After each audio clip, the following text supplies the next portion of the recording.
네. 잠을 얘기하는 건지 꿈을 얘기하는 것인지, 우리의 삶의 한 방식을 분명히 얘기해 주고 있습니다.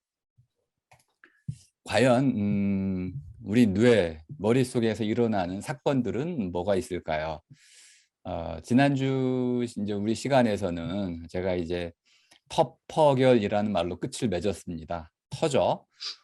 퍼져나가는 흐름결, 뉴런이라는 말을 설명하느라고 2시간을 이제 다 써버렸는데요. 뉴런이라는 것을 나르실이라는 말로 설명을 좀 해드렸습니다. 나르는 실이다. 그럼 무엇을 나르는 것이냐? 이제 프로틴, 단백질이라는 말의 원래 낱말이 프로틴이라고 말씀을 드렸습니다. 이 프로틴이라는 이런 물질을 나르는 것이다. 프로틴이란 이 물질로서 우리의 정보를 나르는 것이다. 뉴런이라는 것은 나르는 실 또는 나르는 님, 이렇게 나르님, 나르실 이렇게 우리말로 옮겨도 전혀 무방이 없다, 이렇게 말씀을 드렸고요. 자, 이런 나르실 뉴런이라는 것이 결국 우리 뇌에 한 1조 좀 꽉 들어차 있어가지고 이것들이 우리 모든 생각과 느낌과 또 꿈과 이 모든 것들을 조절해 나갑니다. 우리 뇌는 스스로 움직이는 슈퍼컴퓨터와 같다, 이렇게 이해하시면 되겠습니다. 이 뇌의 주인은 내가 아닙니다. 나는 그 나의 주어진 뇌와 대화하는 대화의 상대자다, 이렇게 일단 이해를 해 두시고요. 내 생각, 내 마음, 나도 모를 때가 참 많죠. 그거는 내 뇌는 아주 별도의 알고리즘으로 운영이 되기 때문에 그렇습니다. 이렇게 아주 작은 규모의 이 대뇌 피질, 이것이 세레브럼 코텍스 껍질이라는 뜻인데요. 이런 우리 머리뼈 바로 아래에 있는 이런 아주 얇은 1.5에서 4.5mm 정도의 얇은 껍질, 껍질이란 말이 딱 맞는 거죠. 속내가 있는데 이 뇌에 껍질을 이렇게 싸고 있는 바로 대뇌 피질이라는 것이 바로 인간을 인간답게 해주는 것입니다. 자, 오늘은 이제 나르실이라는 개념을 가지고 생각이라는 것까지, 마음이라는 것까지 어떻게 구성을 해낼 수 있는지, 또 이것도 우리말로 한번 차근차근 따라가 보도록 하겠습니다. 이 모자이크라는 말을 이해하는 것이 이제 핵심이 되는데요. 우리 나르실이라는 이것은 이제 뉴런 시냅스라는 개념을 같이 이제 아울러서 이해를 해 주셔야 되는데요. 나르실이라는 뉴런이라는 이 숫자는 한 뭐 대충 계산했을 때 1천억 개 정도 되고, 1천억 개의 나르실, 뭐 잘라 놓은 작은 실 조각 정도로 이해를 해 보시면 되겠습니다. 길이를 갖는 실 정도로 이해를 해 보시고요. 이런 것들이 1천억 개가 있는데, 요것들이 또 가늘가늘하게 이제 가시 또는 이제 어떤 줄기가 뻗어 있다고 말씀을 드렸잖아요. 가지가 붙어 있다. 긴 가지도 있고 뿔 가지도 있고 작은 가지도 있고 가지들이 쭉 뻗어 있습니다. 예를 들어 이걸 뉴런 시냅스라고 불렀는데요. 이 시냅스는 사이사이 붙는 것이다. 이렇게 이해를 해두시면 1천억 개가 이뤄내는 1조 개의 시냅스, 이런 그물이 생겨납니다.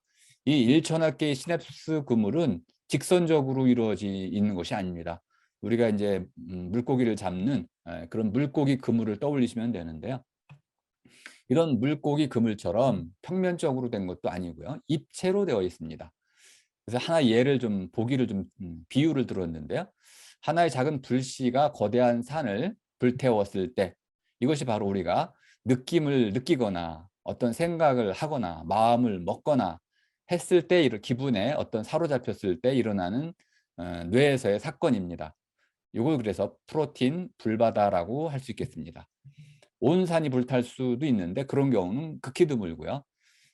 춤을 추는 사람의 뇌는 이렇게 온 산이 불타는 것처럼 우리의 그 머리, 이 껍질이 피질이라는 것이 다 불타오를 정도로 우리 온몸을 사용하고 있습니다. 그러니까 춤추는 사람의 뇌는 가히 불타는 뇌다, 이렇게도 말씀드릴 수 있습니다. 근데 이것들이 뭉터기로 뭉쳐 있습니다. 그래서 나르실 뭉치다, 이렇게 말씀드릴 수가 있겠습니다. 우리말 점이라는 이 낱말은 원래는 우리말 T라는 것 같은 것인데요. 여기 보면은 검을 흑자가 있죠. 검다라는 뜻인데요. 무슨 뜻이냐 하면 불꽃이 튀어가지고 옷에 딱 달라붙었어요. 어디 이제 어떤 바닥에 달라붙으면 그것이 거뭇거뭇하게 죽잖아요. 요렇게 검게 되어버린 불똥, 이것이 티인데요. 불티. 티라는 거는 이제 시들고 해서 거뭇거뭇하게 된 것이 티인데, 요것을 한자로는 점이라고 합니다. 그러니까 우리말로는 점이고 한자로는 점, 우리말로는 티이고 한자로는 점입니다. 이렇게 하나의 나르시를 하나의 점이라고 본다면은 이 나르실 뭉치라는 것은 불티 모임과 같다. 이렇게 불꽃이 튀어나는 그 점들의 모임과 같다. 이러면 왠지 모르지만 수학적인 개념이 생기는 것 같습니다. 수학적이고 기하학적인 점이라는 개념은 이제 기하학의 최소 단위이기 때문에 또 이제 이런 도형, 크기를 갖는 어떤 입체는 곧바로 해석 기하학을 통해 가지고 수로 바뀔 수 있으니까 크기를 갖는 것과 또 이제 수로 세워질 수 있는 것은 서로 상호 교환 가능하다, 이렇게 이해해 보시면, 자, 불티 모임이라는 말을 쓰는 순간 일종의 수학 개념으로 전환이 될 수 있다는 것도 쉽게 상상해 볼 수 있습니다. 어쨌든 조금 오늘은 난이도가 이제 올라갑니다. 이 나르실의 뭉치, 실 뭉치가 있는데 이것들이 단순히 평면적으로 쭉 펼쳐져 있는 게 아니고 입체꼴을 갖고 있습니다. 그리고 그 입체꼴들이 하나하나 모여가지고 만들어진 모자이크와 같다. 모자이크는 성당에 가면 많이 볼 수 있는 겁니다. 모자이크란 말 자체도 우리가 번역을 못했기 때문에 이게 또 뜻이 아주 어렵습니다. 모자이크란 낱말은 기본적으로는 돌과 같은 것을 잘게 쪼갠 조각을 얘기합니다. 이 조각들을 가지고 어떤 그림이나 무늬, 모양을 맞췄을 때 그걸 모자이크라고 합니다.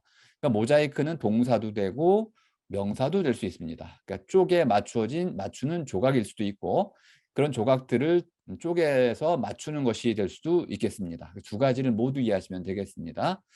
자, 이 모자이크라는 말은 우리말로는 뭐 제 생각에는 모아짜기 정도로 이해해 볼 수도 있겠다, 이렇게 생각을 합니다. 모아짜기, 모자이크, 모아짜기 좀 비슷한 느낌도 좀 들죠. 번역자에게는 사실 이런 음을 맞추는 것도 상당히 중요하다고 봅니다. 우리가 두 말을 같이 쓰는 것이 꼭 필요한 시대이기 때문에 모자이크는 모아짜기와 같다. 근데 중요한 것은 이제 조각이라는 개념을 이해하는 겁니다. 조각 나뉘어서 하나의 조각을 가지고는 그것이 무엇인지 알 수 없습니다. 그런데 그 조각들을 맞춰보면 어떤 뜻이 나오게 되죠. 그래서 그걸 문이라고도 말할 수 있는데요. 잠깐만요. 네. 이 모자이크들을 조각조각 맞추면 하나의 무늬가 나오게 됩니다. 무늬는 모양이란 뜻이고요. 또는 모습이란 뜻입니다. 모습이라는 것을 우리 잉글리시로는 패턴이라고도 말합니다. 또는 우리가 이제 옷을 만들 때 본을 뜬다 할 때 본이라고도 할 수 있습니다. 모습, 모양 또는 패턴, 본, 이런 말들은 모두 같은 말입니다. 이것이 왜 중요하냐면 이제 그 뇌과학으로 넘어가면 패턴이란 말이 아주 중요하게 쓰이게 됩니다. 자, 그런데 중요한 것은 지난 시간부터 이어져 이제 내려온 그 글의 흐름을 잘 이해하시는 겁니다. 터퍼결을 이해하지 못하면 이 모든 논의는 이제 다 무너지게 됩니다. 퍼져서 흘러간다는 것이 터퍼결의 핵심이었습니다. 이런 말은 제가 처음 만든 거니까 그런 말은 이미 이제 앞에는 없었죠. 그러니까 터퍼결이라는 게 뭐냐면 하나의 불꽃이 터졌을 때 그 불꽃이 다른 어떤 나르실들과 뉴런들과 순식간에 0.001초 사이에 이렇게 이어져 나가는 흐름, 이어달리기를 한다는 겁니다. 터퍼결 이어달리기를 하게 됩니다. 그걸 이제 부스팅이라고도 안 하고 우리말로는 이제 발화라고도 번역을 하고 있습니다. 불꽃이 피어나면은 그것이 온 산에 퍼지듯이 불꽃이 퍼져나가는 이런 사건이 일어난다는 겁니다.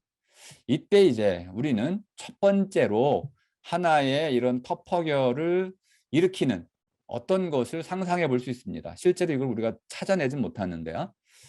그 지점은 분명히 있을 겁니다. 그것을 하나의 공의라고 말할 수 있습니다. 공의. 군대 갔다 오신 분들은 뭐 다 아시죠. 총을 우리 분해할 때 공의가 있고 공의치기가 있고 방아쇠가 있고 그렇잖아요. 놀이새가 있고. 그때 쓰는 게 이제 공의인데 꽂았다, 꽂아 놓은 것을 공의라고 합니다. 또 이제 방아에도 있죠. 방아, 디딜방아든지 이런 데도 공의가 있습니다. 나무 뭉치로 되어 있어 가지고 그걸로 빻는 기능을 하고 있습니다. 이 공이라는 것이 있는데 이건 고아 놓은 것이고 꽂아 놓은 것을 얘기합니다. 이걸로 이제 어떤 이제 뭐 곡물들을 빻는 것이죠. 그러니까 터퍼결에 공이가 있는데 그것이 어느 지점에서 일어날지는 잘 모릅니다. 그것이 일종의 시각이라면은 뇌 뒷부분에 있을 테고, 언어라면, 소리라면 왼쪽 귀 옆부분에 있을 테고, 또 어떤 기분과 관련된 거라면 축두의 오른쪽 뇌에 있을 것일 테고, 대충 그 위치는 알고 있지만은 구체적으로 어느 뉴런이 이런 공이 역할을 했는지는 정확히 알아낼 수가 없습니다. 물론 이제 퍼셉트론이라는 새로운 이론에 의하면은 그것도 어느 정도 추적 가능합니다. 하지만 그것까지는 소개를 못 해드릴 테고요. 이 터퍼결의 공이라는 것이 있을 수밖에 없고, 이것이 한번 딱 치면은 불똥이 튀고, 불똥이 튀면 뇌가 저절로, 스스로 저절로, 중요한 게 저절로입니다. 내가 관여할 수가 없습니다. 저절로 이어달리기를 하게 됩니다. 이어달리기를 하면서 하나의 모자이크를 만들어냅니다. 이 모자이크라는 것이 문이라고 말씀드렸죠. 패턴이라고도 말할 수 있습니다. 이 모자이크가 자꾸 형성이 되어가지고 굳어지면, 굳은 모자이크가 되면 그때 우리는 그것이 무엇인지를 알아보는 일이 생겨납니다. 그러니까 뉴런으로부터 알아챈다는 데까지 이어지는 이 시간이 바로 인간에게, 사람을 사람에게 해주는 중요한 사건이라는 걸 알 수 있습니다.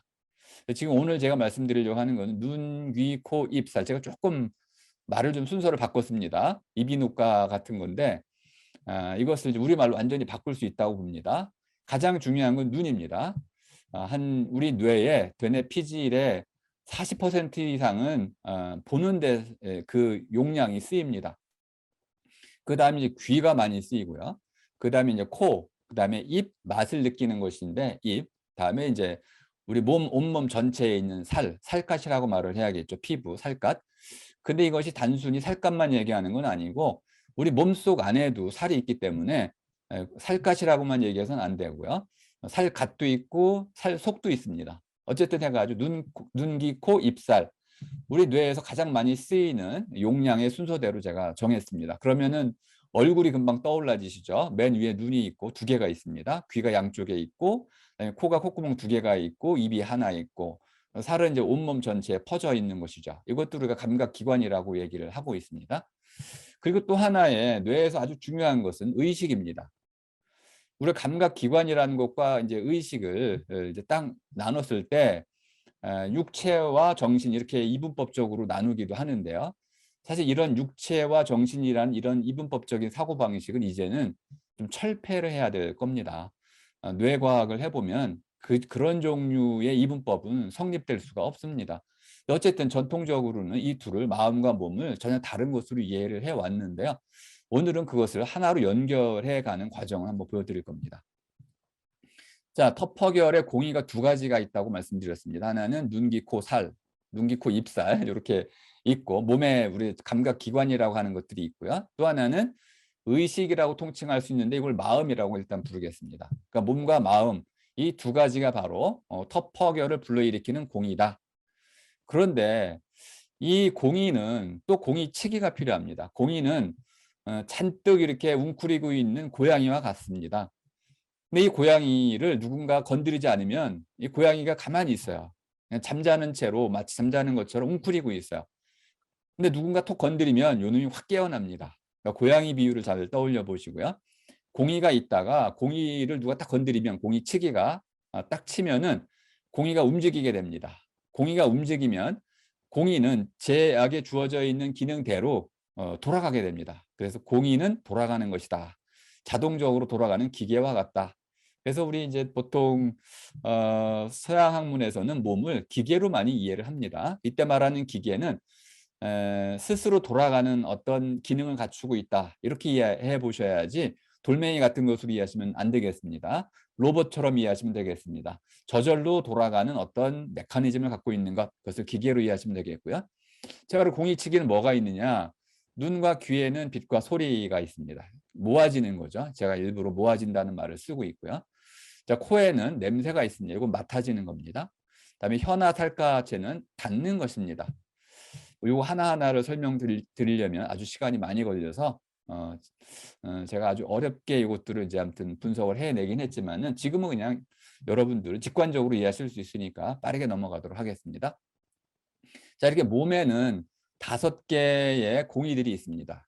이 공이들을 가지고 거기에 해당되는 공이치기들을 만들어낸 겁니다. 그럼 나머지 뭐 적외선 이런 것들을 우리가 못 느끼잖아요. 있으나 마나한 거죠, 우리 몸에는.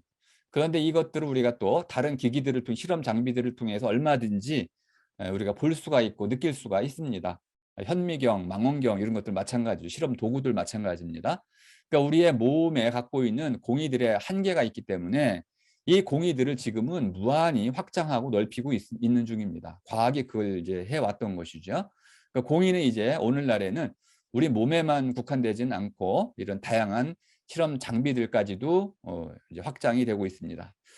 근데 마음은 또 어떨까요? 마음은 오늘날 컴퓨터로도 이제 확장이 되고 있는데요. 마음의 경우에는 좀 복잡한, 잘 드러나지 않고 눈에 보이지 않기 때문에 우리가 쉽게 떠올릴 수는 없는데요. 마음에는 저절로 떠오르는 것들이 있습니다. 저절로 떠오르는 것들, 생각도 그렇죠. 기억도 좀 그렇습니다. 감정, 기분도 그렇습니다.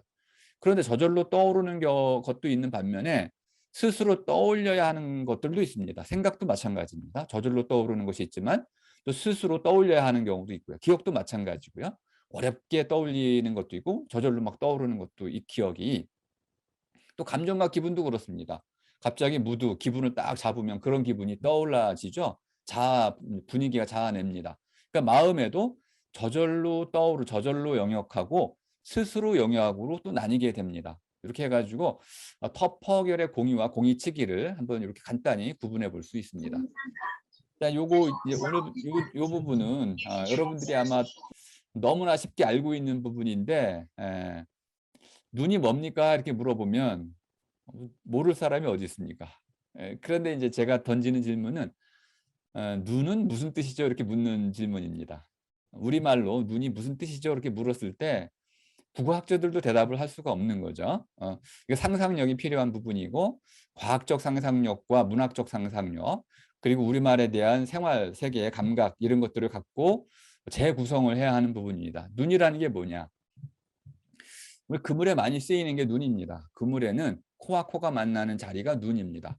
눈이 몇 개냐 이렇게 하면은 코와 코가 만나는 자리, 그래가지고 매듭이 지어진 부분이 눈이죠. 눈이라는 것은 만나는 자리군요. 또 바둑에도 눈이 있습니다. 두 눈, 바둑에서는 적어도 2개의 눈을 내야 이제 살 수 있죠. 가로줄과 세로줄이 만나는 곳, 그것이 눈입니다.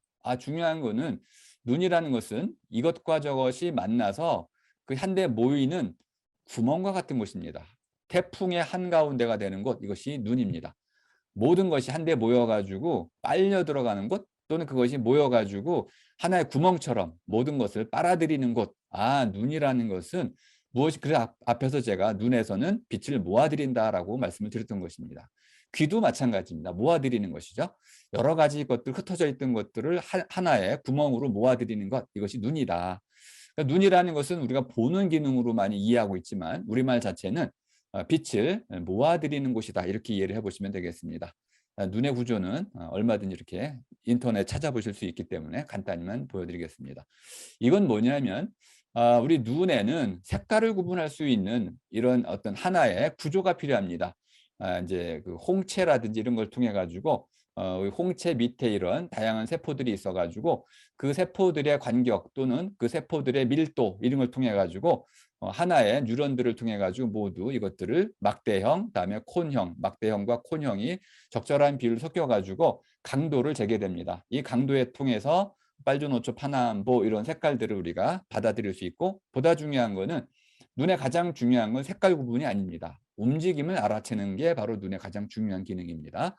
어쨌든 요거는 뭐 제 오늘 강의에서 해드릴 수는 없을 것 같고요. 자, 이렇게 해가지고 눈이라는 것은 빛을 모아들이는 곳이다, 이렇게 이해하시면 되겠고요. 자, 귀라는 건 또 무엇일까요? 귀라는 것은 국어학자들은 이 부분을 분석을 좀 못했는데요. 일단 귀라는 것은 모양, 형태와 아주 유사합니다. 구부려야 되는 거죠. 갈고리처럼 구부려 가지고, 중요한 것은 우리가 어떤 사물에도 귀가 있는 것이 있죠. 귀때기가 붙어 있는 것들, 예를 들어서 뭐 그릇에도 귀가 있는 게 있잖아요. 그런 것들은 뭔가 툭 튀어나온 부분들, 이것들 뭐냐면 무엇인가를 걸 수 있도록 만들어진 것, 이걸 귀라고 합니다. 그러니까 귀라는 것은 하나의 구멍이긴 구멍인데, 소리를 모아들이는 구멍인데 고리 모양의 구멍이다, 이렇게 이해하시면 뭐 귀에 대한 이해로선 뭐 완벽한 것 같습니다. 또 귀의 생김새도 비슷하게 이렇게 구멍의 모양으로 되어 있고 소리를 모아들이는 방식으로 되어 있습니다. 자, 뭐 여기까지는 설명을 제가 드릴 시간이 없을 것 같고요. 자, 코는 어떨까요? 이 코가 가장 분석이 어려웠었는데요. 코는 언을 알 수가 없는데 국어사전 찾아보면 고에다 히읗이 붙어 있습니다. 또는 코에다가 히읗이 붙어 있는데 이 의미를 알 수가 없는 구조가 되어 있어요. 근데 제 생각에는 이건 그냥 상상력입니다. 이제 산과 산 사이에 골짜기가 있죠. 이게 골이란 뜻으로 이해가 됩니다. 골에서는 바람이 불고, 일단 첫 번째 바람이 부는 거죠. 그럼 이제 코라는 것은 바람이 드나드는 곳이다, 이렇게 볼 수 있겠고요. 또 하나는 골짜기에서는 물이 흘러내리죠. 그래서 물이 흘러내려오는 두 가지 기능을 모두 갖고 있는 게 코다. 그러니까 코라는 것은 바람과 뭐 콧물과 같은 이런 것들이 액체가 드나들 수 있는 구멍이다, 이렇게 말할 수 있을 것 같습니다. 그래서 코어라는 것은 또 하나로 우뚝 솟아있는 곳이다, 뭐 이렇게도 볼 수 있겠습니다. 뭐 우뚝 솟아있다는 게 좀 이상할 수도 있는데 코의 가장 중요한 건 뭐냐면 골처럼 바람과 물이 흐르는 곳인데 그것이 높이 솟아있는 것이다, 이렇게 이해하시면 되겠습니다. 코의 모양은 뭐 다 이해하실 테고요. 다음에 입하고 혀를 같이 이제 모아놨는데요. 이제 중요한 건 우리가 감각기관으로서는 혀가 중요하죠. 근데 입은 또 왜 중요하냐면 입 자체가 중요한 것입니다. 입 자체는 우리가 이제 말을 주고받기 위한 것이기도 하고 무엇인가를 먹을 수 있는 곳이기도 하고 또 맛을 맛볼 수 있는 곳이기도 하고 여러 가지 기능들을 갖고 있어 가지고 일단 먼저 입이라는 게 뭐냐? 입이라는 것도 이제 어원은 알 수가 없습니다. 근데 기본적으로 입은 어떤 것을 들이거나 내뱉는 구멍이다. 입이라는 것도 결국은 들이거나 내뱉는 것, 먹거나 뭐 음식을 먹거나 또는 어떤 숨을 들이마시거나 하는 어떤 것을 들이마시거나 또는 내뱉는 구멍으로 볼 수 있겠습니다. 이걸 조금 달리 얘기하면은 문이다, 이렇게 말할 수 있습니다. 입이라는 건 닙이라고도 볼 수 있겠고요. 이 닙이라고 말할 때는 이제 문이라는 개념으로도 이해할 수 있습니다. 그래서 먹거리와 말소리가 드나들 수 있는 곳이다. 그래서 입은 닫을 수도 있는 것이고 열 수도 있는 것이다. 그래서 열고 닫을 수 있는 것, 문과 같은 것이다. 그래서 입을 이렇게 문의 개념으로 이해하신다면 아주 정확히 이해하실 수 있을 것 같고요. 보다 중요한 건 혀인데요. 이 혀라는 말은 불을 켜다라는 말에서 잘 나타나 있습니다. 혀라는 것은 무엇인가 끌어잡는, 끌어당긴다, 끈다, 이런 뜻입니다. 썰물 할 때 쓰는 겁니다. 달이 우리 이제 물을 끌어당길 때 이것이 이제 썰물이 되는 거죠. 끌어당기는 거죠. 그러니까 혀라는 것은 혀를 차다 할 때처럼 끌끌 할 때 차는 것처럼 무엇인가를 끌어당기는 것입니다. 또는 이끌고 당기거나 할 수도 있지만 또 그래서 찰 수도 있는 것이죠. 또 이제 뱀 같은 경우 보면은 날름거리거나 할 수 있는 거죠. 또는 켤 수도 있습니다, 혀는. 혀는 다양한 모든 기능을 갖출 수 있는데 기본적인 기능은 혀는 켜는 기능, 끄는 기능에 있다. 끌다라는 것이 혀의 근본 뜻이다, 이렇게 이해하시면 되겠습니다. 혀의 기능도 이렇게 기본적으로 나타나 있고요. 혀는 이제 가장 중요한 것이 맛을 보는 건데 보통 뭐 짠맛, 쓴맛, 단맛, 신맛 했는데 유나미라는 거 일본 학자가 발견을 한 건데 뭐 풍치라고도 해야 되나요? 우리가 맛이라는 것을 우리가 흔히 지금까지는 혀로만 보는 줄 알았는데 나중에 봤더니 이 냄새, 풍미라고 하는 이 우나미라는 것이 없으면은 맛을 제대로 분별할 수 없더라. 그래서 이 풍미라고 하는 그 속에 들어있는 시각적인 것뿐만 아니라 이제 후각적인 것, 보이는 것과 다음에 이제 냄새 맡아지는 것, 이것까지 포함해 가지고 맛이 만들어지더라 해가지고 맛은 복합적인 감각 기관으로 이해를 하고 있습니다. 자, 그럼 마지막에 이제 살이죠. 이 살은 어떻게 보면 굉장히 좀 자기적으로 보이는데요. 일단 살갗이란 말을 먼저 이해해 보면 쉽습니다. 살갗은 가죽이나 겉이란 뜻의 갓이란 말하고 가장자리라는 뜻이 있습니다. 또는 속과 겉할 때 겉의 뜻이 있는 것이 바로 갓입니다. 이 살의 갓이니까 그럼 살이라는 게 뭐냐? 살이라는 부드러운 영역을 말하는 것입니다. 살갓하면은 부드러운 영역, 딱딱하지 않은 영역, 부드러운 영역, 요것을 달리 얘기하면은 리을 히읗으로서의 살로서 사르르 풀리는 것 또는 살살 만져지는 곳, 부드럽다는 뜻으로 이해하시면 되겠습니다. 딱딱하지 않은 것, 뼈처럼 딱딱하지 않은 부드러운 영역, 또는 이제 어떤 과일을 먹을 때도 과육 같은 경우 살을 먹는다 이렇게 말할 수 있고요. 고기 같은 경우에도 살을 먹는다 그러면 뼈가 아닌 다른 부분, 부드러운 영역을 말하는 것입니다. 살이라는 것은 뼈와 대비돼 가지고 딱딱하지 않고 부드러운 영역을 말하는 것이다. 뭐 또 이제 살의 경우에도 이렇게 복잡한 우리 뉴런 구조를 갖고 있지만요. 자, 일단 공이치기에 따른 느낌을 한번 설명해 보겠습니다. 뭐 요거는 다 설명할 수는 없고 그냥 간단히 눈으로 보시는 정도로 만족을 해야 되는데요. 기본적으로 무겁다라는 것이 아주 중요한 우리의 느낌입니다. 무겁다라는 것은 굉장히 놀라운 느낌입니다. 예를 들어서 이것을 우리가 그 로봇으로 구현할 때는 아마 굉장히 어려운 이제 느낌이라는 걸 알 수 있습니다. 무겁다, 가볍다, 단단하다, 부드럽다. 이걸 떠나서 무거움을 느끼는 것 자체가 굉장히 어려운 느낌이고요. 또 더위 같은 경우 날씨를 느끼는 것도 상당히 어렵습니다. 날씨. 어디로 느끼나요? 날씨는?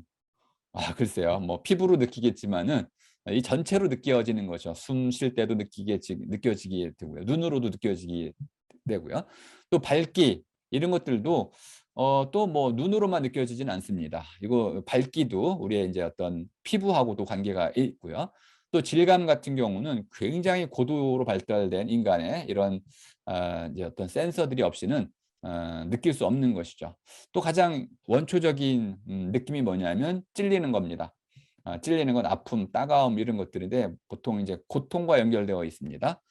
혀에서든 또 어디서든 어떤 찔리는 느낌을 우리가 아주 쉽게 느낄 수가 있습니다.